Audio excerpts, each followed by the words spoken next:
guidelines as your compass, your north, south, and that's only four of them. What is your north, south, east, and west?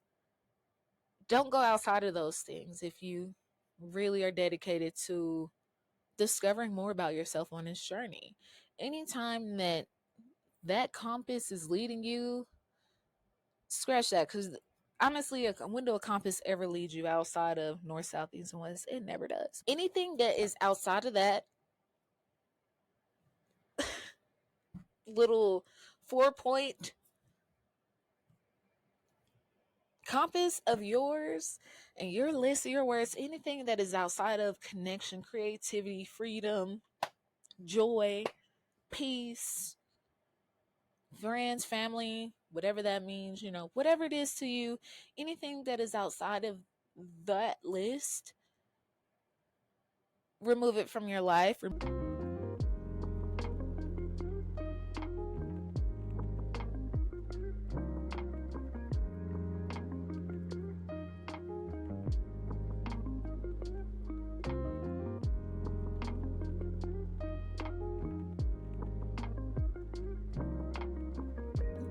Hello and welcome back to another episode of the Soul and Grace podcast.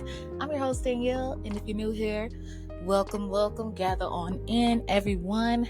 How are y'all doing today, tonight, this morning, this weekend, whenever it is that you are tuning in to today's episode?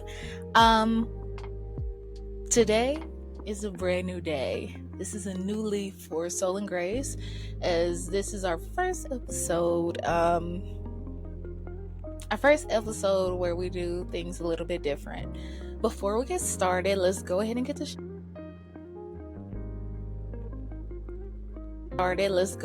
show started by pulling from our deck, our self-love deck. We opened it the last game, and I told y'all we would do it in the order of 1, 2, 3.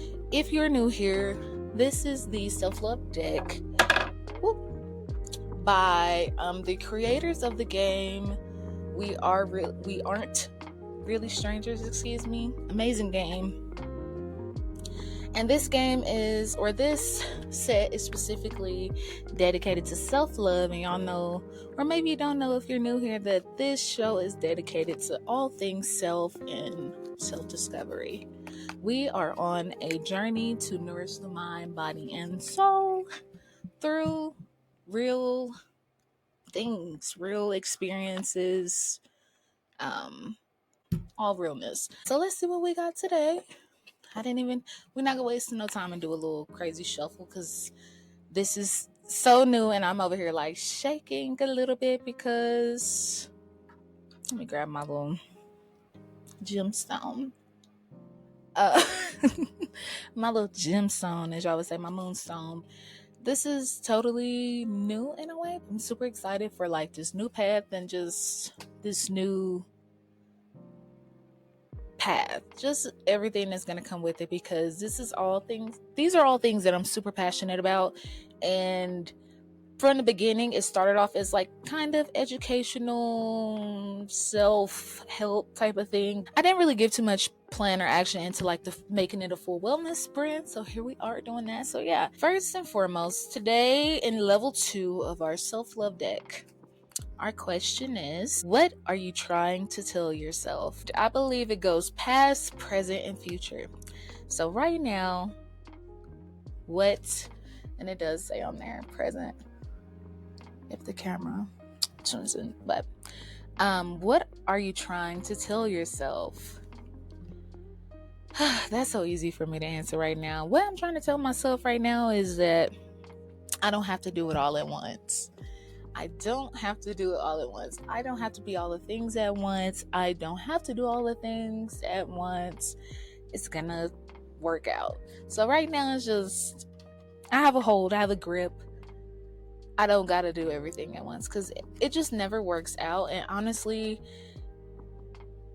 I know a lot of people just say that has something to do with like people pleasing or whatever. Sometimes you really do feel like you can conquer the world, and the reality of it all is like it's not really healthy to conquer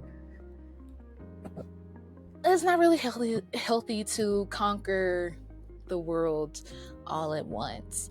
Pace yourself, pace those things out, pace your whatever it is that you need to do, pace it out, and it'll all work out, It'll all work out. It always works out. Whew. Another thing is, like, I don't have to be all the things at once. I really don't be wanting to be, honestly. I don't have that older daughter, sibling, anything, quite honestly. I would love to sit back.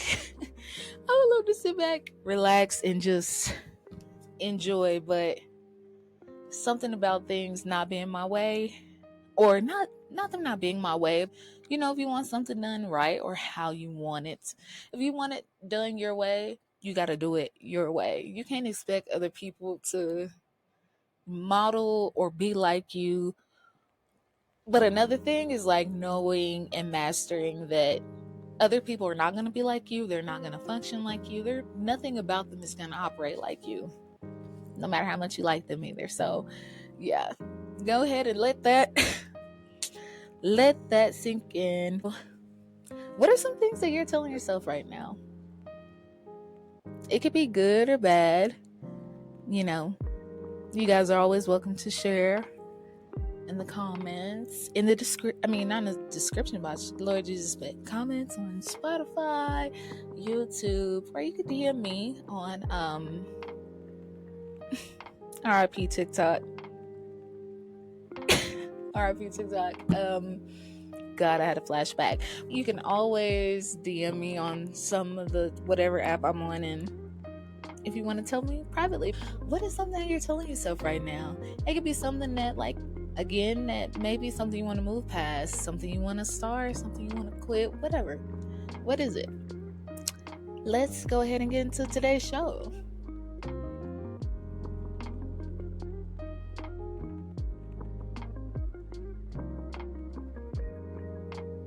Grace, I thought it would be amazing to discuss how to start, or where do we start when we decide that we would like to discover more about ourselves. Where do you start? Because if you were to look online, you would probably be fed a lot of different things. For instance, self-discovery on a modern level. Self-discovery on a modern level to self-discovery on, like, a holistic level.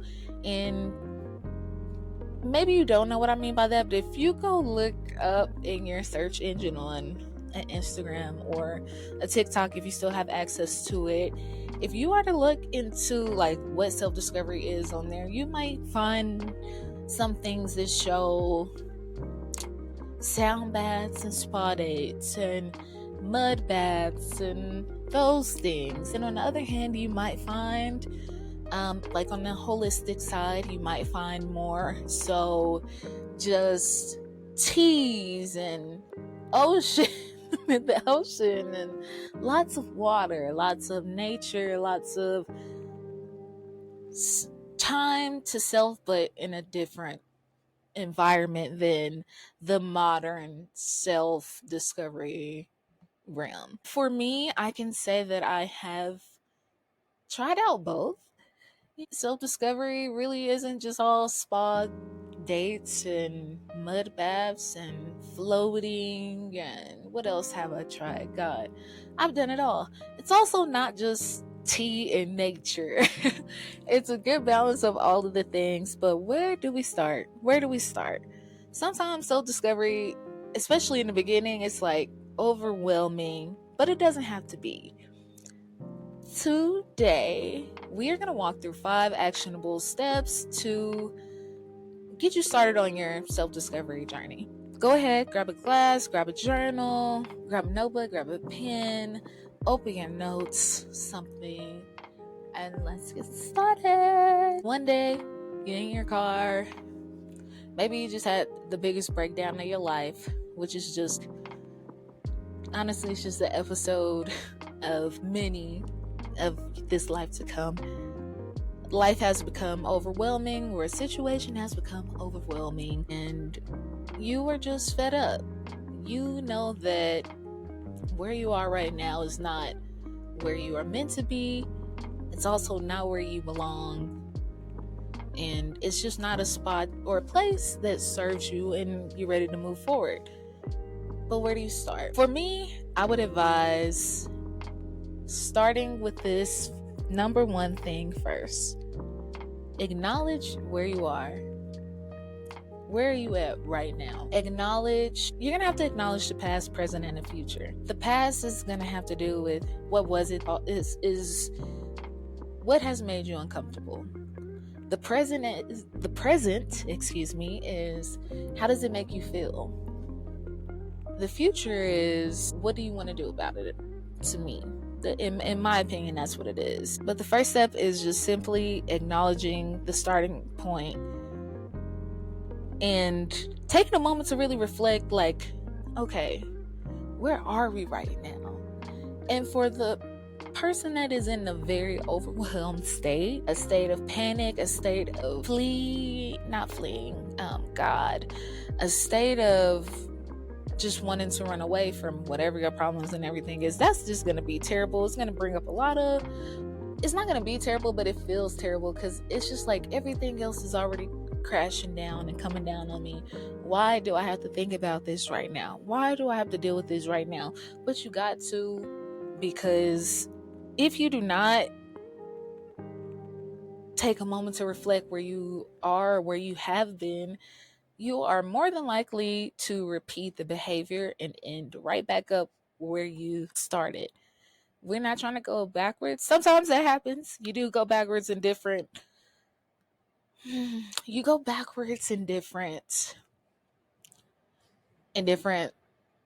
cycles or different routines. Sometimes, like, it starts off like you're progressing, and then before you know it, you're back in the same cycle. And it's not on purpose, but it does show there's a lesson that hasn't been learned. There's something that we need to go back to. And if you see me looking down and you're new here and you're watching on YouTube, I always have my notes. I gotta follow my notes, baby. I got to. Yeah, take a moment to reflect where you are in life, emotionally, mentally, physically, and spiritually. Because when it comes to spiritually, when I say spiritually, I mean in the sense of you and God. Do not expect God to fix these grievances for you. You're gonna have to do the work. You're going to have to. I hope that when people listen to Soul and Grace, they are not under the impression that I have no spiritual side, or I have a weird relationship, because I believe in God, I believe in Jesus, I believe in all of the things, I believe in all the realms. But I also believe that God and Jesus want us to hold ourselves to the same standards that we hold them to. So every time that you I think in season 1, I said, like, we always go out with our hand out. We always have our hand out, manifesting, asking for stuff to be fixed, all these things. Well, what are we actually doing to make sure that we don't end back up in the same situation where we're begging to be saved from our actions and choices? What are we doing? Ask yourself, am I happy? What am I missing? What do I think would make my life look better right now? Really, really think about these things, because I really believe that we don't put enough focus into those questions, because if we did, we wouldn't end up in some of the situations that we do, and we all mess up, okay? But asking yourself what you're missing really puts you on the spot, and it puts your thoughts and emotions on the spot, because what are you missing? What are you missing? And what would change if you had what you're missing?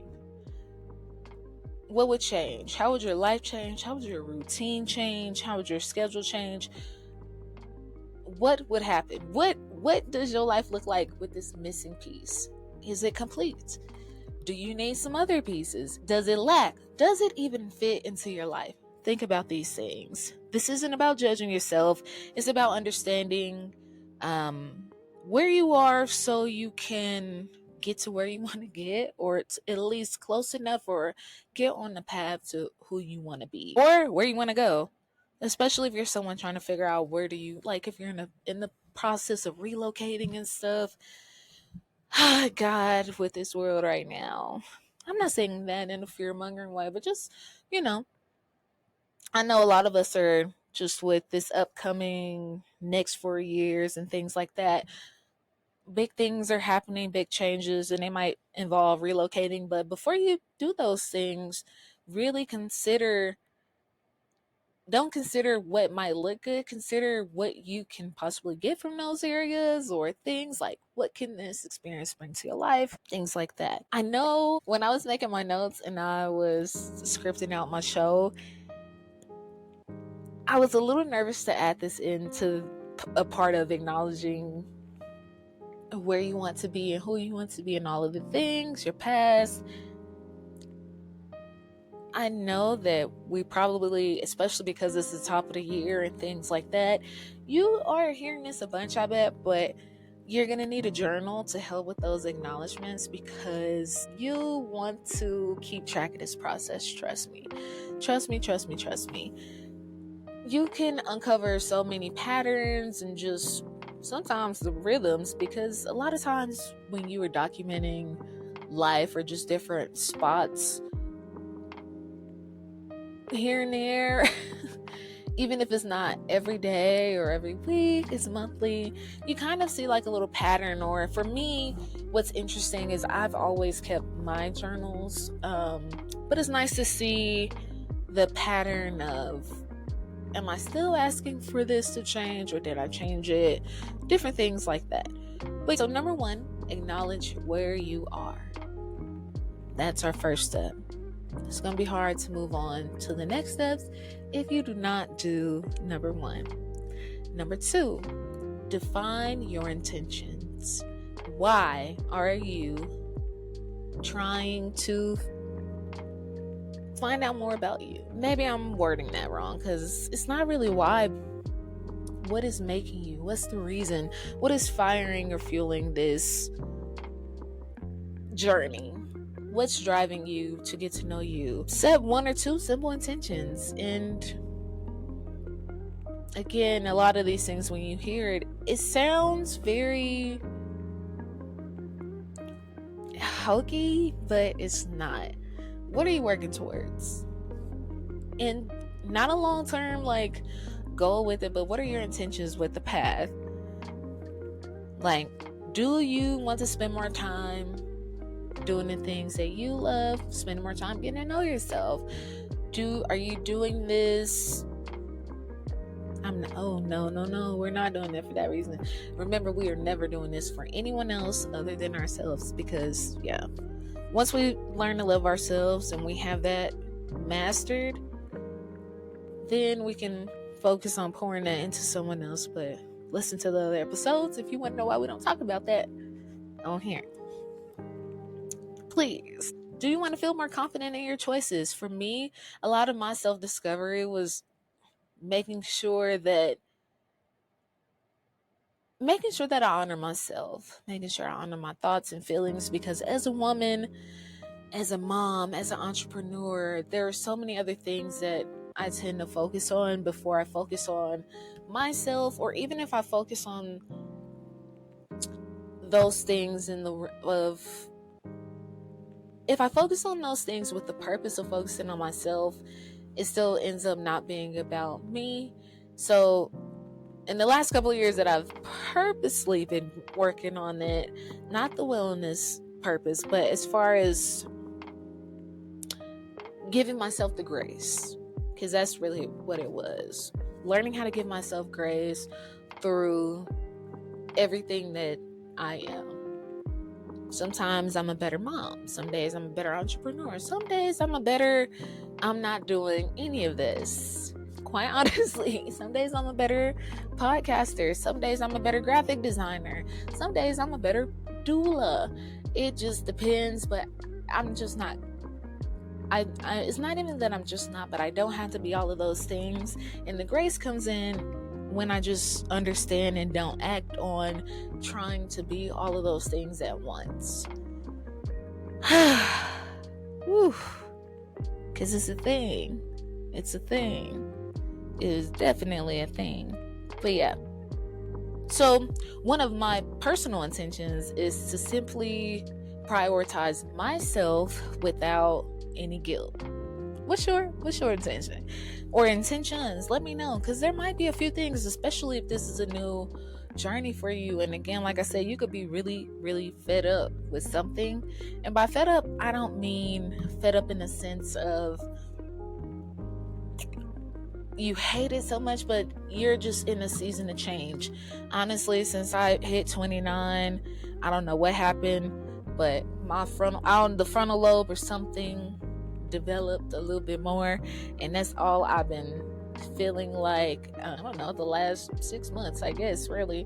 But just wanting to be on top of things and having a better routine. My intention for sure is prioritizing myself without guilt, because I can't be everything to everyone all at once, and that's okay. That small shift alone has changed so much.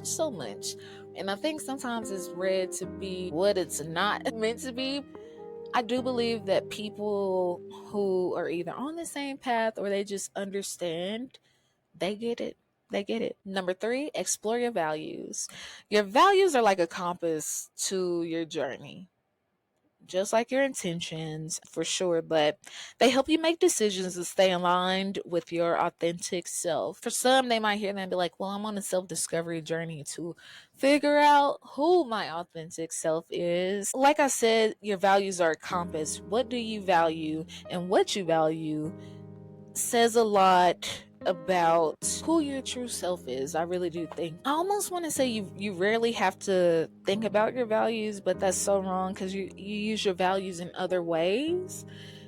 Almost like imaginary rules is how I'm thinking about that in my head. If you're unsure about what your values are, think about moments where you felt fulfilled. What were you doing? Who are you with? Where were you? How were you? How did it make you feel? Do you want to hold on to that feeling? Is that something that is worth making worth not only introducing to your life, but is it worth keeping around? What do you value about that moment, place, point in time? What about it? There is an exercise that I just learned about where you write down 5 words that resonate with you, like, I don't know. My favorite, courage. What's another one that I like? Words. I'll throw out words that I've used: connection, freedom, creativity. Those are like my number. That was either 4 or 5. My number 5s. Yeah. What words resonate with you? Those are my 5. Creativity, connections. What else? God, many things, but try to write those down. Once you write those down, try to use those as your guidelines, as your compass, your north, south, and that's only 4 of them. What is your north, south, east, and west? Don't go outside of those things if you really are dedicated to discovering more about yourself on this journey.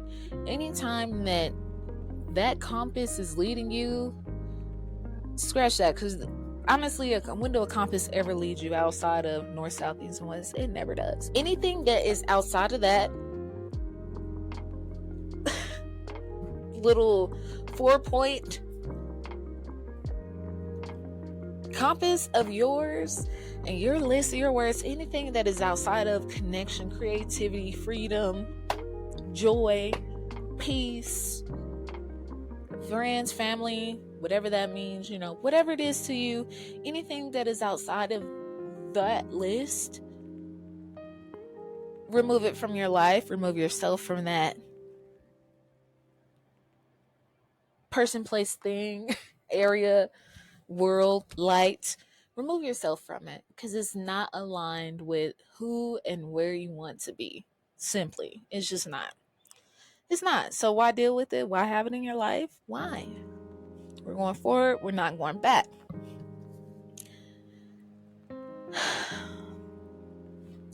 Number 4, simple, small gestures. Okay? You're going to have to think about self-discovery that way because self-discovery isn't about grand gestures.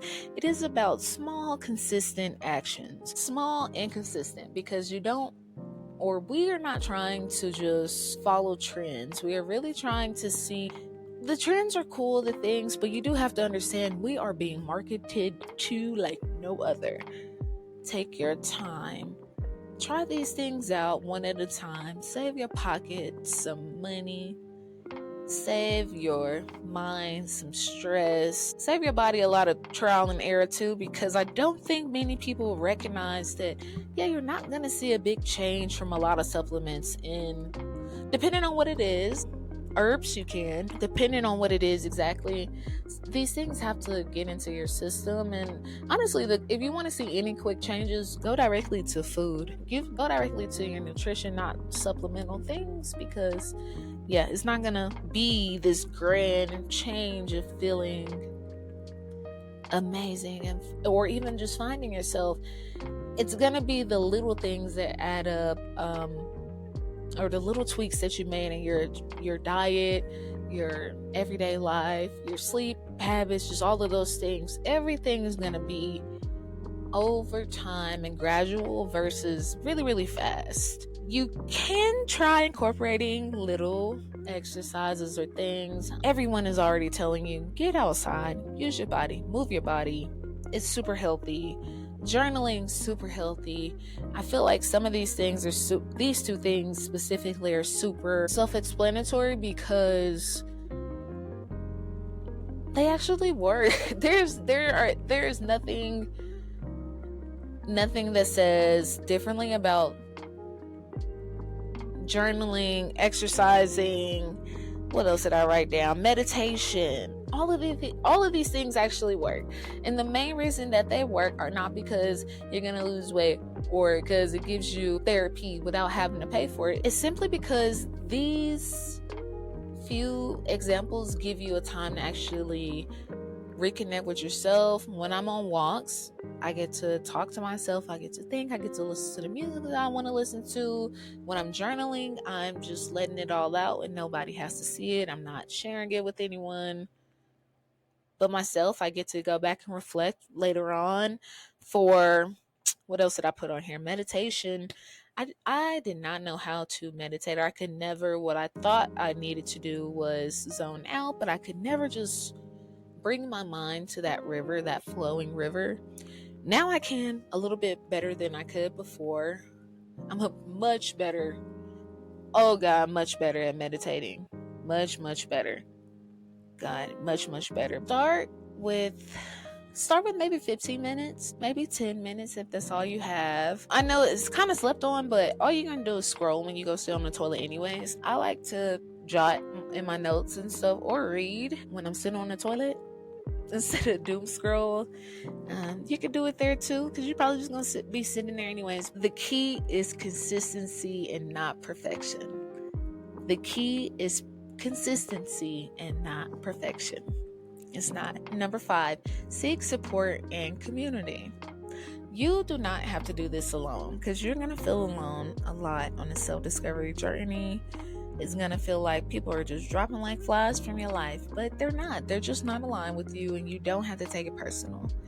I feel like real adults just don't take that type of stuff personal, especially if you were good to a person, they were good to you. Maybe we're just not aligned, but we're good. I'm just going to go seek out communities and opportunities that align with me, seeking out spaces that align with me, because especially right now, feeling seen and supported is just really, really important. Very, very important. And here at Soul and Grace, we're building a community slowly but surely, and now and sooner than later, on our God said don't say too much, so I'm trying not to. But we're building a community, and if you're too shy, you're watching me build my community and you're watching my journey.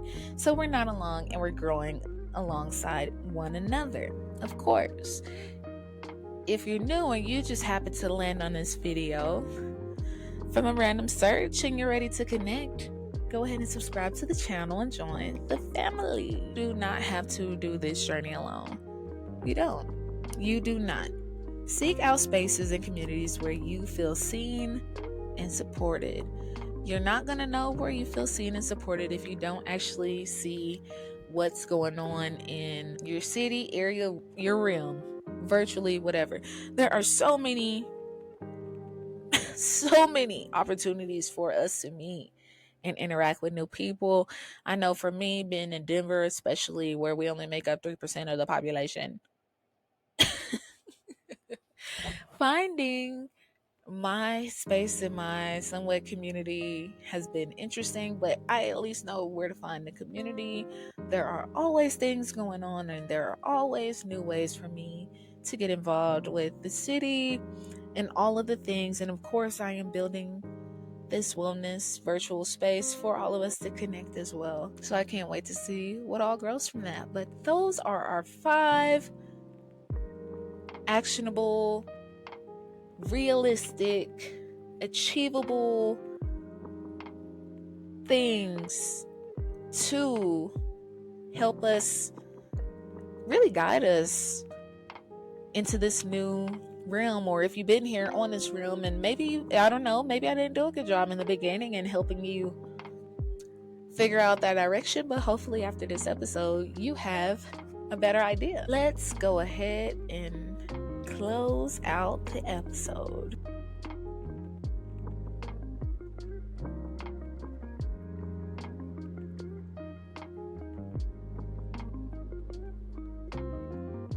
As we close out today's episode, I wanted to be the first one to remind you that self-discovery is a lifelong journey. It starts with small, intentional changes, and then before you know it, the rest is history. Everything has worked out how we, I don't want to say manifested, but we planned. We acknowledged, and we put our best foot forward, our best mind forward, our best soul forward, because we mastered these 5 things, and then everything just got better. It's not just going to happen like that, but it does get better. It really does. Thanks for tuning in to another episode of the Soul and Grace podcast. Don't forget to like, comment, share, and subscribe. Remember, grace over perfection. I'll see you next week.